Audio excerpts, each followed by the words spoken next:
11절 중방절에 보면 거룩하신 아버지와 내게 주신 아버지의 이름으로 그렇게 되어 있죠. 아버지께서 내게 주신 이름이라고 표현되어 있습니다. 12절에도 마찬가지로요. 내게 주신 아버지의 이름으로 그들을 보존하고 지켰다 이렇게 되어 있습니다. 또 하나가 되게 해달라고 기도도 예수님의 기도 속에 나온 내용입니다. 아버지께서 내게 주신 이름, 그 예수님이 말씀하신 거죠. 그래서 마리아에게 네가 아들을 낳을 것이 그 이름을 예수라 하라. 하나님의 이름을 예수님께 주신 겁니다. 그게 바로 우리에게 영원한 구원이 될 이름이 된 거죠. 그래서 우리는 이 예수 그리스도의 이름은 여호와의 구원이다라는 뜻입니다. 예수, 여호수아 이게 같은 뜻이에요. 이름이. 여호수아가 예수라는 뜻입니다. 여호와의 구원이죠. 왜 여호와의 구원의 그 이름이 우리에게 필요하냐면 우리 인간은 멸망 가운데 있기 때문에 그렇습니다. 그래서 우리 인간은 모든 사람이 죄 가운데 빠져 있다. 모든 사람이 죄를 범하였음에 하나님의 영광이 이르지 못하는 상태가 됐어요. 그 가운데 있습니다. 그래서 멸망 중에 있는 그 모습이 뭐냐면 창세기 3장의 사단의 종로로 타는 모습이죠. 그게 에베소서 2장 2절에 보면 진노의 자식이다. 진노 가운데 있다 우리는. 그리고 사도행전 10장 38절에 보면 마귀에게 눌려있다. 그것을 바꿀 수 있는 이름이 바로 예수입니다. 근데 그 이름이 중요한데 누구의 이름이 중요하냐? 그게 중요한 거죠. 하나님이 우리와 함께 하시기 위한 이름. 그게 임마누엘입니다. 그래서 임마누엘 뜻이 바로 하나님이 우리와 함께 하신다는 뜻이죠.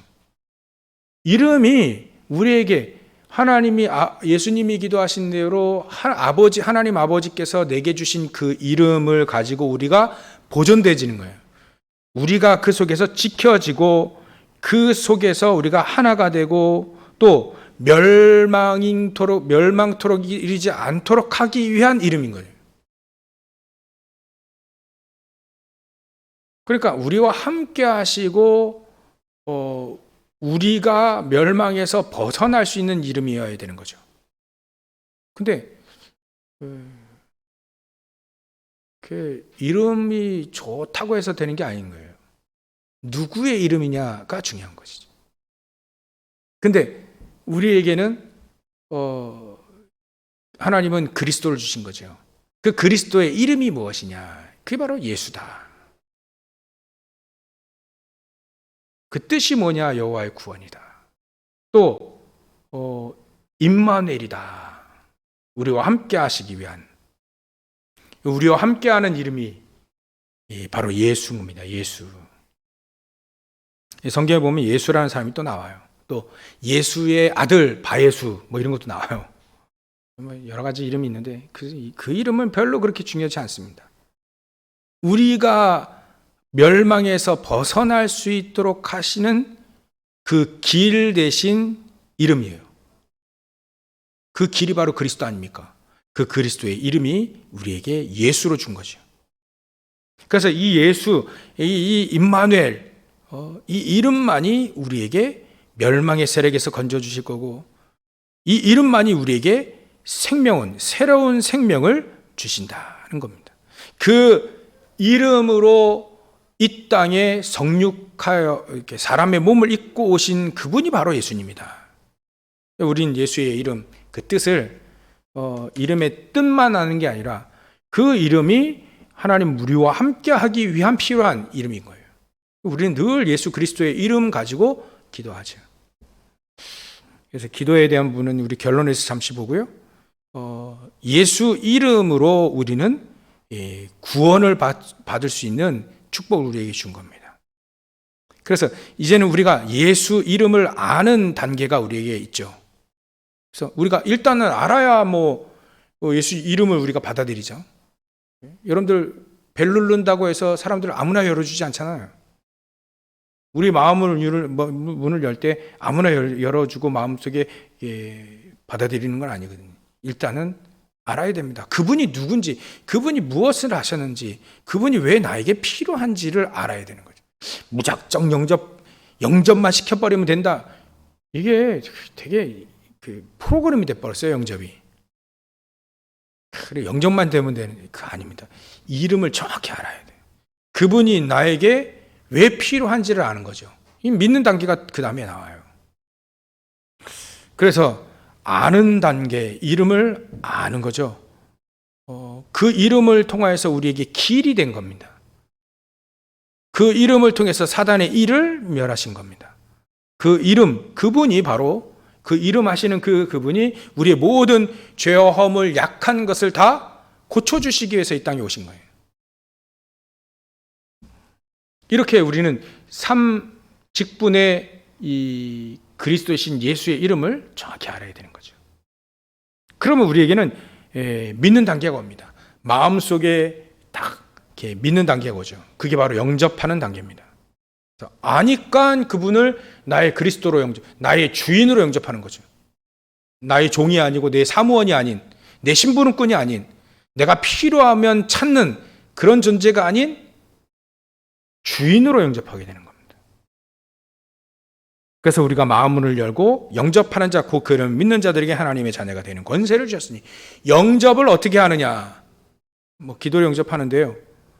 우리 마음과 영혼의 중심에 영접하게 되면 달라지는 역사가 일어납니다. 성경에 있는 역사들이 왜 우리랑 이렇게 거리가 멀까? 중심에 두지 않아서 그렇습니다. 중심에 두면 돼요. 그러니까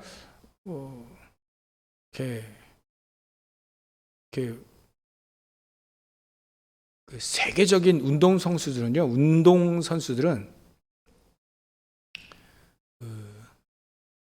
진심으로 그 운동을 마음에 두고 있습니다. 전에 TV 보니까 선동열 선수가, 근데 그 손녀 딸도 그 야구를 하더라고요. 손녀 아이인데, 여자아이인데, 얘가 이게 피가 다른지 너무 잘 던져요. 여자이고 초등 한 5학년 정도 되는데, 진짜 잘하더라고요. 근데 선동열 선수가 어느 날 이렇게 무슨 행사 때 투수로 투수 그만두고 은퇴하고 감독으로 계시잖아요. 감독으로 있다가 이제 이렇게 올스타전인가 할 때 볼을 던진 적이 있어요. 근데 그분이 얘기하더라고요. 은퇴하고 나서 한 번도 공을 던져본 적이 없대요. 그 잘하는 선수가 한 번도 공을 던져본 적이 없대요. 은퇴하고 나서. 올스타 재미삼아 하는 그런 중간에 그 프로그램 있잖아요. 거기서 나가서 던지기 전까지는 한 번도 던져본 적이 없대요. 근데 이분이 감독하고 계시거든요, 감독. 그때까지. 볼을 한 번도 안 던져도 이분에게는 야구라는 것은 가장 중요한 중심에 들어가 있어요. 그러니까 야구와 뗄래야 뗄 수 없는 삶을 사는 거죠. 네, 그게 야구가 중심에 들어가 있으면 그렇게 되는 거예요. 만약에 우리가 그리스도가 우리의 중심으로 되어 있으면 다른 세계가 열리는 거죠. 그리스도로 모든 것을 보고 그리스도가 아니면 절대 안 되는 그런 당연한 필연적인 절대적인 이유가 그 속에 발견되어지게 되는 겁니다. 모든 사람들을 볼 때 그리스도의 눈을 보면 그 기준과 그 척도로 보게 되면 사람들이 아무리 많이 가지고 있어도 그리스도가 없으면 이게 결국은 이게 마귀 자녀라, 마귀 자식이라. 그러면 다른 눈이 떠져요, 다른 눈이. 이 사람이 그래 행복해 보이고 대단해 보여도 그리스도 없어서 이게 결국은 지옥 가겠구나. 이런 눈으로 보게 되는 거죠. 그 공부 잘하고 성공하고 권력 가지고 있는 사람 되게 부러워하잖아요. 우리가 중심에 그리스도가 있으면 다른 눈이 떠집니다. 다른 눈이. 내 삶의 생활에 내 삶의 중심으로 모시게 되면 내 삶이 달라지는 삶이 되는 거죠. 그 삶, 그 길이 있습니다. 사도 바울이 그런 삶을 살게 된 겁니다. 이방인들. 예수님이 자기에게 주신 메시지, 사명 아닙니까? 그러니까 사도 바울이 이방인을 얘기하는 것과 바리새인들이 이방인하고 얘기하는 것은 어감이 달라요. 완전히 다른 겁니다. 바리새인들이 이방인 얘기할 때는 뭐 그냥 상종도 하지 말아야 될 존재로 인식하고 있지만 사도 바울이 이방인 내가 이방인을 위한 사도다. 내가 왜 사느냐? 이방인들, 저 사람들을 구원하기 위해 산다. 이게 완전 다른 겁니다. 다른 얘기가 되는 거예요. 똑같은 이방인의 단어를 들어도 다르게 얘기되는 거예요. 여러분들이 교회를 생각하는 것과 저 불신자들이 생각하는 거 다르잖아요. 완전 다른 겁니다. 왜냐하면 여러분들 찐으로, 요즘 애들 말로 찐으로 돼 있거든. 그리스도, 교회 이런 것들이 다른 겁니다. 그렇게 하기 위해서 우리에게 그리스도를 영접해라. 그리스도를 믿으라. 믿는, 영접하는 자, 그 이름을 믿는 그 자들에게 하나님의 자녀되는 권세를 주셨다. 그리 되어지면 우리 안에 하나님께서 내주하고 계시는, 우리 안에 계시는 겁니다. 안에. 아무런 얘기도 안 하시는 그런 분이 아니라 우리 안에 내주해서 우리를 인도하시죠.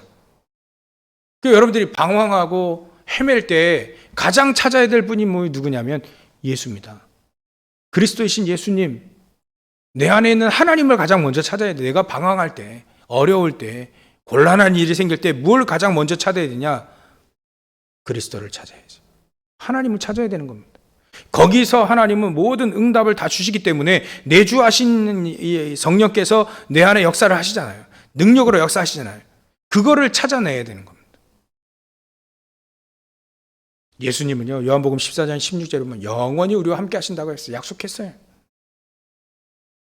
또 보혜사 성령으로 평안 가운데 우리를 인도하신다고 인도하신다고 했습니다. 요한복음 14장 26절 27절. 그리고 마귀의 권세에서 완벽하게 해방시키신다고 분명히 얘기했습니다.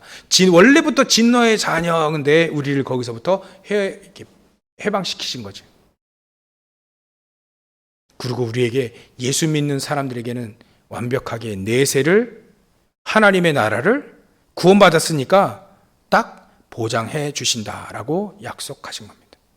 그렇다면 우리는 그 예수 그리스도를 마음으로 믿고 의에 이르고 입으로 시인하여 구원 얻게 되어지고, 시인한 그 사람들에게, 진짜 믿는 사람들에게 놀라운 축복들을 주셨죠. 베드로에게 대표적으로 얘기하신 건데, 너는 그 고백, 주는 그리스도시여 살아계신 하나님의 아들이십니다. 그 고백 위에 내가 반석 같은 교회를 세우겠다.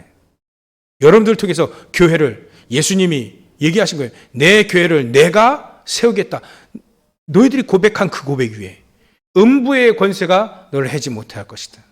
천국 열쇠를 너에게 줄 거다. 우리에게 주신 축복입니다. 이거 사용하도록, 예수 이름으로 사용하도록 우리에게 주신 겁니다. 그 다음에 이게 되어지면 이제 저희들에게 증인으로 세워지는 거죠. 증인. 진짜 증인입니다. 현장에. 이제는 하나님의 능력이 나타나는 증인. 그래서 이 그리스도 이름 가지고 승리한 많은 역사들 가운데 오늘은 이 예수 이름 가지고 이 교회사나 이 부분에 우리가 점검을 좀 해야 됩니다. 하나님은 우리가 이 예수 그리스도의 이름 가지고 교회사 속에서 우리가 어떤 위치에 있는가.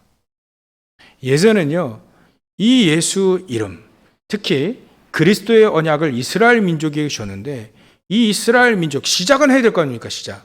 이스라엘 민족에게 줬는데, 이 이스라엘 민족이 이 그리스도이신 예수 인정을 안 해요.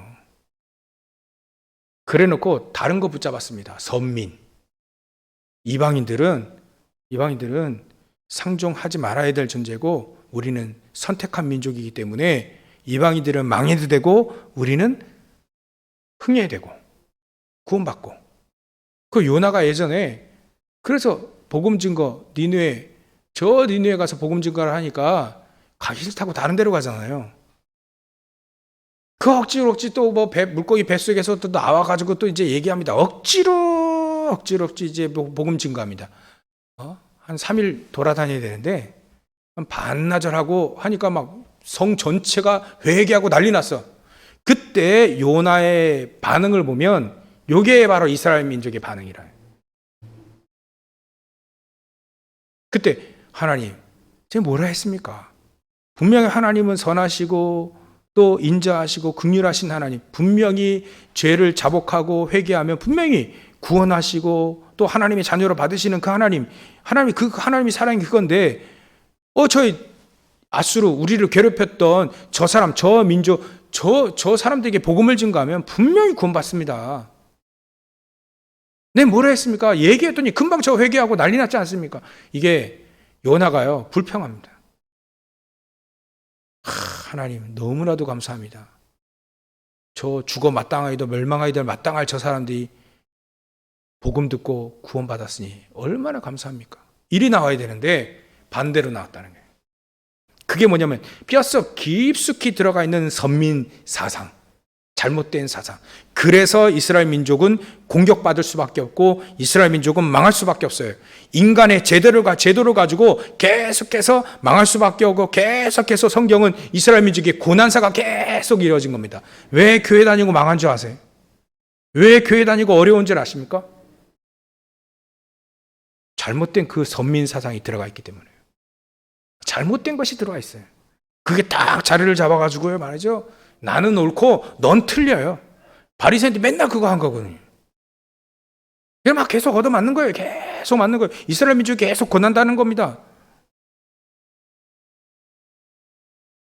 하나님 우리에게 생명을 주고 새로운 생명을 주시려고 우리에게 그리스도를 주셨고 우리가 해결할 수 없는 도저히 해결할 수 없는 죄 이거 해결받았는데 그 달란트 비유를 예수님이 하셨잖아요.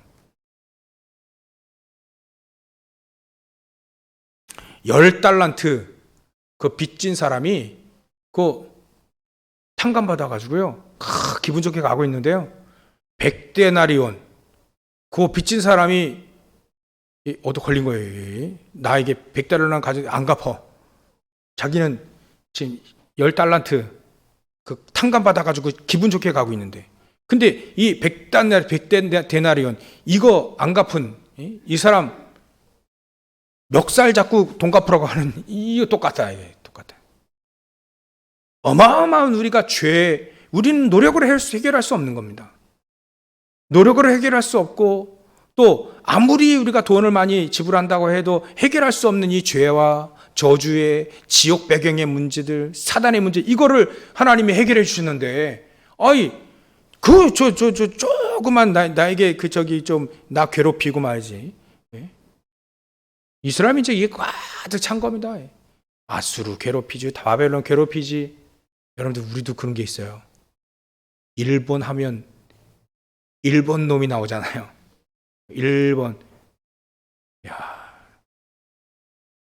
그 똑같습니다. 저 전도하면 안 돼. 얼마나 우리를 옛날에 괴롭혔는데. 그거나 똑같은 거지.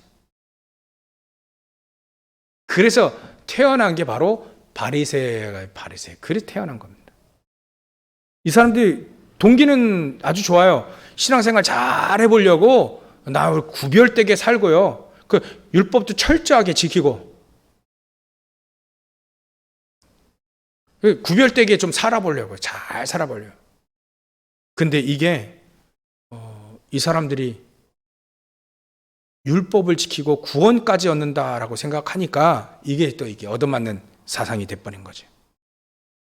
근데 계속 이 바리새인들 따라간 사람들 전부 다 핍박당하고 전부 다 2000년 동안 나를 잊어버렸습니다. 이것 때문에 하나님은 초대교회를 탄생시키신 겁니다. 바리새 가지고는 안 되는 거예요. 하나님은 그걸 완전히 박살내고 초대교회를 탄생한 겁니다. 나라도 완전히 박살내 버렸어요. 초대교회. 그 120명의 성도. 또 15개 지역에서 온 사람들. 거기서부터 이제 3천 제자들. 이런 사람들을 가지고 결국은 전 세계 복음화를 시작하신 겁니다. 하나님. 이스라엘 민족이 복음을 줬더니 이 바리새, 복음을 줬더니 율법주의, 이 복음을 줬더니 선민사상, 자기 민족만을 위한 메시아, 막 이거 자꾸 잘못 깨닫니까 나라를 박살내버린 겁니다. 이게 무서운 얘기예요. 그래놓고 별 볼 일 없는 그 사람 몇 명 요거 가지고 세계복음 하나님이 시키신 겁니다. 진짜 복음을 가진 그 몇몇 사람. 근데 말이죠, 이 복음이 진짜라 세상 사단은 막 핍박을 하잖아요. 특히 로마에서는 250년간 핍박을 했습니다. 5명의 황제가 일어나가지고요 250년 동안 핍박을 했어요. 그래서 313년에 비로소 제가 역사를 찾아보니까 313년 밀라노 칙령에서 그리스도를 인정을 합니다. 종교의 자유를 줘요. 기독교의 종교의 자유를 준 겁니다. 313년에 콘스탄티누스 황제가. 그래놓고 이제 이 자유를 주니까 신앙생활을 이제 마음껏 하잖아요. 그래서 380년, 그 말하면 이제 한 67년 후에 380년에 데오도시우스 황제가 국교로 선언해 버립니다. 국교. 크리스찬들을 통해서 복음 듣고 병이 나버렸어요. 이 사람이. 황제가 병이 나가지고요. 그냥 국교로 딱 선언해 버립니다. 318년에. 그랬더니 그 다음부터는 전부 다 황제가 교회 나가니까 전부 다 이때부터는 신하들이 막 복음도 없는데 교회 나가기 시작하게 된 거예요. 복음도 없는데 성직자들이 된 겁니다. 거기서부터 잘못 들어간 거예요. 거기서부터 이제 복음이 없어져 버린 겁니다. 복음이 없어져 가지고 중세교회가 시작됐는데요. 그게 천주교 아닙니까?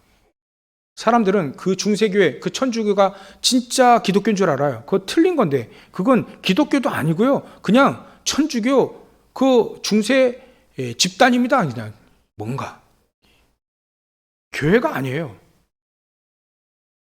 나중에 이 중세교회가 얼마만큼 타락했냐면 죄를 지었는데 예수 믿고 해결받아야 되잖아요. 돈 내가지고 면죄부 사면 죄가 없어진대요. 이 정도까지 나왔습니다. 또 성모 마리아가 원죄가 없다는 거예요. 이 원죄도 잘 몰라 이 사람들이. 성모 마리아가 원죄가 없대. 그럼 원죄 없으면 그리스도인데. 이 완전히 그냥 기독교가 아니에요. 이 그냥 일반 종교가 돼버렸어요. 종교가. 이 정도로 타락하게 된 겁니다. 거기서 진짜 바리새 속에서 초대교회를 끌어냈듯이 중세교회에서 하나님은 개혁교회를 끌어낸 겁니다. 그 주자들이 루터와 칼빈 이런 사람들이죠. 어떻게 그리스도 예수 이름으로 믿어야 구원받지. 어떻게 돈 내면 해결되냐. 아니다. 그걸 신학적으로 정리한 사람이 이제 칼빈입니다. 근데 루터가 이렇게 종교 개혁을 일으킨 게 아니고 내가 믿는 바로는 우리가 선행을 하고 우리가 공로에 따라서 구원받는 게 아니라 돈 많이 내서 구원받는 게 아니라 내가 스스로 의로워서 구원받는 게 아니라 예수 그리스도 이름을 믿는 사람에게 구원을 받는 거다. 믿음이다. 근데 천주교는 아니 믿음이 아니다. 너 행동 제대로 해야 되지. 어떻게 믿는다고 구원받냐. 유대인들 바리새인들도 그렇습니다. 네 율법 잘 지켜야지 구원받지. 율법도 안 지킨데 어떻게 구원받니? 그거 어떻게 아냐. 말은 맞는 것 같은데 완전히 그리스도 필요 없게 만들어 봅니다. 그런 사상들이. 그리스도를 약화시켜요. 그래서 천주교의 그림 보면 마리아하고 예수는 같아. 레벨이 같아버려. 어찌 이럴 수 있습니까? 그건 복음이 아닙니다. 막 이렇게. 그래서 루터가 그 얘기를 하니까, 그리고 루터가 성경을 번역하니까 때마침 인쇄술이 발달되어져 가지고 성경이 막 찍어 나가는 거죠. 그러니까 평신도들이 성경을 읽게 되어지니까 이게 완전 다르군 또. 이게 믿음, 예수 그리스도의 이름 믿음 가지고 예수 그리스도의 이 이름 믿는 사람이 구원받는 거구나. 우리가 잘못했구나. 그 개혁교회가 막 일어납니다. 근데 이게 또 개혁교회가 또 타락하게 된 거예요. 그 속에 뭐 웨슬레, 또 뭐 윌리엄 부스, 무디 이런 전도자가 막 이랬는데 이게 또 개혁교회가 또 복음으로 잃기 시작했네요. 이 역사가 계속 반복되고 있습니다. 여러분들 우리 뭐 다락방 다락방 이 전도운동 우리 단체가 뭐 다른 거 만들려고 하는 게 아닙니다. 뭔가 해보자 하는 게 아니에요. 오직 복음, 오직 전도 이거 하자는 겁니다. 그래서 우리가 이 다락방 운동을 하는 거예요. 그래가지고 복음이 없어져 버리니까요. 저 평양에 지금 평양이 완전히 그냥 재앙의 지대가 돼버렸잖아요. 예전에는 평양에서 막 영적 대각성 부흥회가 일어났습니다. 제2의 예루살렘이라 할 정도로 믿는 사람들이 막 일어났어요. 근데 교회가 문제라요. 교회가 싸움을 하기 시작했습니다. 이권 가지고 싸움을 하기 시작했어요. 서로 싸움하다 보니까 그런 적이 있었다네요. 성찬식 하잖아요. 성찬식 너무 이게 반대되는 노예니까 목사님들이죠. 너무 열받고 싸우다 보니까 성찬을 엎어버린 거예요. 야, 이 정도로까지 타락하게 되니까 지금 저 모양 저 꼴이 되는 겁니다. 이게 괜히 그런 게 아니에요. 신앙생활 제대로 해보려고 우리 남한으로 계속 온 사람들이 결국 우리 남한, 대한민국을 일으킨 겁니다. 그때 당시에 일제가 침략해 들어오고, 그때 신사참배 강요하고, 그때 중요한 사람들이 이제는 반대한 겁니다. 주기철 목사님, 이런 분, 손양호 목사님, 이런 사람들이. 그건 우상이다. 우상 앞에 절을 안 하지 않는데. 그래가지고요, 예전에 전두환 전 대통령 때에 단군 신상 만들어가지고 전부 다 초등학교 학교 앞에 단군 신상, 우리의 뿌리다. 단군 신상 만들어 놓고 다 절하게 하려고 그랬었잖아요. 그거를 반대한 겁니다. 왜냐하면 옛날 신사참배 강요했던 저 일본이 완전히 망했잖아요, 그때. 그걸 반대한 겁니다. 역사 속에 자꾸 이런 것들이 나와요. 오직 순수한 복음만 딱 막는 이런 사단의 계속적인 방해, 또 사단의 계략들이 계속 옵니다. 거기에 이제 사상을 두고 온 사람이 나왔어요. 공산주의. 하나님은 죽었다. 없다. 그 공산주의가 70년 만에 완전히 망했지 않습니까? 이런 순간에 우리까지 지금 복음을 듣고 또 오직 복음, 오직 전도 이거 하기 위해서 하나님은 중요한 전도 운동을 일으키시려고 저 사람들을 부르셨다는 겁니다. 역사 속에 한 번도 하나님은 복음이 실패하거나 복음 운동에 막히지 않았었어요. 저 로마가 250년 동안 핍박을 하고 중세교회가 말이죠. 1500년 동안 거의 1000년 동안 종교단체 만들어가지고 사단이 아무리 방해하더라도 그 속에 전도자들은 계속해서 일어났습니다. 공산주의가 일어났을 때에도 전도자들이 일어났고요. 우리가 그 대열 속에 있는 겁니다. 복음을 누가 막겠습니까? 복음 못 막습니다. 복음 막는 사람 완전히 다 박살났습니다. 우리는 그 복음 가지고 하나님은 여러분들 현장에서 제대로 세워지기 소원하는 거예요. 하나님은 제대로 복음을 가져라. 그래서 우리가 점검을 좀 해봐야 됩니다. 항상 이게 교회 안에서 이것들이 싸웠거든요. 이스라엘 민족은 복음을 줬는데 자기들만의 사상으로 만들어 버렸어요. 바리새인들이 나오기 시작했습니다. 그래서 우리는 점검해야 돼요. 내가 바리새인 스타일이냐 아니면 온전한 믿음 그 스타일이냐. 내가 중세교회 스타일이냐 아니면 내가 초대교회 저 복음동 했던 그 스타일 내가 어느 쪽에 있느냐 우리가 점검해서 완전히 결단 내려야 됩니다. 자칫 잘못하면 우리가 사상 앞에 체질 앞에 속을 수 있다니까요. 너무나도 무서운 얘기가 돼버립니다. 열심히 신앙생활했는데 하나님과 반대되는 신앙생활을 할 수 있다니까요. 그래서 하나님은 오늘도 우리에게 역사 속에 예수 그리스도의 그 이름 가지고 우리가 바로 서야 된다. 그걸 우리는 또 오늘 하나님이 예수님이 주신 그 이름, 그걸 우리와 함께 하시는 그 이름을 가지고 현장에서 승리하기 원하셔요. 그래서 결론으로요, 이런 흐름 속에 우리는 예수 그리스도의 이름을 우리에게 주셨습니다. 그 예수 그리스도의 이름 가지고 우리가 기도할 때 분명히 보호자의 축복과 시궁과 천의 237의 빛의 능력으로 함께 하십니다. 우리가 예수 그리스도의 이름으로 기도할 때 기도라는 게요, 이 비밀이 너무나 놀라워요. 사도 바울이 기도할 때 어마어마한 축복과 능력이 나타났습니다. 특히 자기의 심각한 영적 문제를 가지고 기도했어요. 고린도후서 12장의 1절부터 10절에 보면 이게 사단의 가시가 있는 거예요. 이거 가지고 기도합니다. 근데 하나님은 말씀하셔요. 내 은혜가 너에게 충분하다. 네 문제가 해결되지 않아도 충분하다.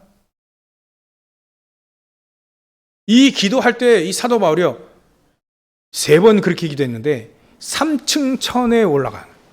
내가 몸 밖에 있는지 몸 안에 있든지 구분이 할 수 없을 정도의 깊은 기도로 들어갑니다. 기도의 축복을 아는 거죠. 보호자의 축복을 아는 겁니다. 눈으로 봤든지 환성으로 봤든지 아니면 믿어졌든지 아는 거예요. 이사야도 마찬가지입니다. 이사야 6장 1절부터 13절 쭉 이렇게 보면 이사야가 하늘 보호자의 축복을 눈으로 봤어요. 그걸 보고 난 다음부터 이 놀라운 축복이 있구나. 우리 하나님 우리에게 기도하게 하셔서 이 축복을 누리라 하는구나. 그러니까 이사야가 담대하게 얘기합니다. 누가 나를 위해 갈고? 이사야가 저요, 나를 보내주십시오. 그렇게 담대하게 얘기한 게 그 보호자의 축복, 어마어마한 그 보호자의 축복을 받기 때문에 그랬습니다. 기도하면서 여러분들 이 축복을 보고 이 축복을 누리는 겁니다. 다윗은요, 시편 103편 20절부터 22절에 이 축복을 본 겁니다. 내가 언약을 붙잡고 말씀을 붙잡고 기도할 때 하나님은 천군 천사들을 동원시키신다. 엘리사 같은 경우는 도단성에서 기도하고 있을 때, 말씀운동과 기도하고 있을 때 하나님은 불마가 불병거를 동원시켜서 아람 나라보다 더 많은 군대가 나를 에워싸고 있는 걸 봤어요. 그걸 보여줬습니다. 게하시라고 하는 몸병, 눈이 어두운 이 사람에게. 우리가 기도할 때 하나님은 놀라운 보호자의 축복으로 함께 하십니다. 결국은 우리가 기도하면 되냐? 기도하면 되는 거예요. 보호자의 축복이 임하면 되는 거죠. 여러분들 가장 어려운 문제가 있습니까? 가장 어렵게 만드는 사람이 있습니까? 그 사람 놓고 기도해 보세요. 보호자의 축복과 시공간 초월하는 237의 빛의 능력으로 함께 하옵소서. 기도합니다. 기도. 그때 하나님은 사실적인 보호자의 축복이 임하게 되는 거죠. 이 눈을 뜬 사람만이 기도하고 이 눈을 뜬 사람만이 그 축복을 누리게 될 줄 믿습니다. 여러분들 오늘도 가장 중요한 복음과 또 기도와 전도 또 역사 흐름 속에 내가 어디에 위치해 있는지 그것만 정확하게 방향 또 목표 제대로 설정해 나가시면 여러분들의 예배가 여러분들이 현장에서 정시로 기도하는 기도와 그 예배 속에 내비게이션과 같은 예배와 내비게이션과 같은 말씀과 내비게이션과 같은 기도의 축복을 누리게 될 겁니다. 성경의 사람들 다 그렇게 누렸어요. 저와 여러분들도 이 축복을 온전히 누리시기를 주의 이름으로 축원합니다. 기도하겠습니다. 하나님께 감사와 영광을 돌립니다. 예수 그 이름, 그 그리스도이신 예수 그 이름 가지고 우리와 함께하고 하늘의 놀라운 보좌의 축복을 누리기 위해 하나님 이 이름을 주신 주님께 감사와 영광을 돌립니다. 그리스도를 깨닫게 하신 하나님의 은혜에 감사와 영광을 돌립니다. 세상에 빛을 비출 수 있도록 우리에게 축복을 주신 주님께 감사와 영광을 돌립니다. 교회사 속에 하나님 나를 발견하게 하셔서 오직 복음, 오직 기도, 오직 전도의 이 비밀을 가지고 사도 바울과 같은 저 복음의 제사장 직분을 잘 감당하는 죄를 될 수 있도록 성령께서 역사해 주시옵소서. 걸어가신 예수님의 이름으로 기도 올리옵나이다.